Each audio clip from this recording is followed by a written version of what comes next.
আমরা এখন দেখব যে আমাদের ওয়েবসাইটে প্রোডাক্টগুলো আপলোড করার আগে আমরা প্রথমে যে কোনো সফটওয়্যারের মাধ্যমে প্রোডাক্ট ইমেজগুলোকে অপটিমাইজ করে নেব। আমি ফটোশপ দিয়ে দেখাচ্ছি, আপনি যে কোনো সফটওয়্যারের মাধ্যমে এটা করতে পারেন। তো আমরা এখান থেকে একটি সাইজ নিয়ে নেব। তো আমরা যে ওয়েবসাইটে সাইজটা দিয়েছি সেটা হলো 600 বাই 600 পিক্সেল। এখানে যে সাইজটা দেওয়া হলো এই সাইজে আপনি আপনার ওয়েবসাইটে প্রতিটা প্রোডাক্ট আপলোড করেন, তাহলে আপনার ওয়েবসাইটের ইমেজ সাইজগুলো আপনার মেনটেন থাকবে। অন্যথায় আপনি যদি ভিন্ন ভিন্ন সাইজ ব্যবহার করেন তাহলে ওয়েবসাইটে প্রোডাক্ট ইমেজগুলো সুন্দর দেখাবে না। এখানে সাইজ উইড দেওয়ার পর আমরা এখানে ক্রিয়েট বাটনে ক্লিক করব, তাহলে আমাদের একটা লেয়ার ক্রিয়েট হবে এখানে।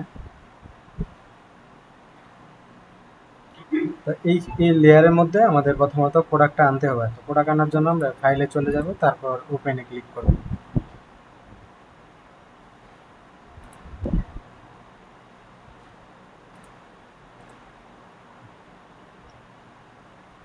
তো দেখুন আমাদের প্রোডাক্ট ইমেজটা কিন্তু এখানে চলে আসছে।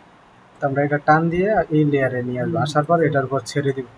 ছেড়ে দেওয়ার পর আমরা অল্টারে চাপ দিয়ে এটা একটু ছোট করে নেব, আর এটা মিডল পজিশনে নিয়ে আসবো। আসার পর এখানে যে অ্যারো আছে আমরা এই পাশের অ্যারোতে ক্লিক করে অল্টার চেপে ধরে এটা ছোট করে নেব।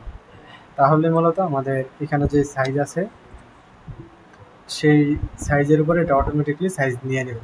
এখন এটা সেভ করার জন্য আমরা এখান থেকে ফাইলে চলে আসবো, আসার পর এক্সপোর্ট থেকে সেভ ফর ওয়েবে এটাতে আমরা ক্লিক করব।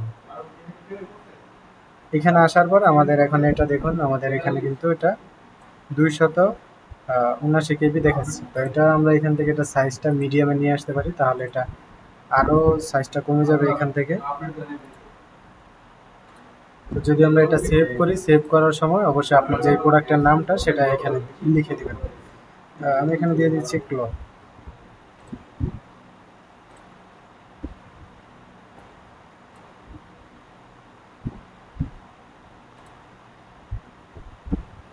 তো দেখুন আমাদের এখানে যেই আমাদের ইমেজের এমবি সাইজটা সেটা কিন্তু 61 কেবিতে চলে আসে।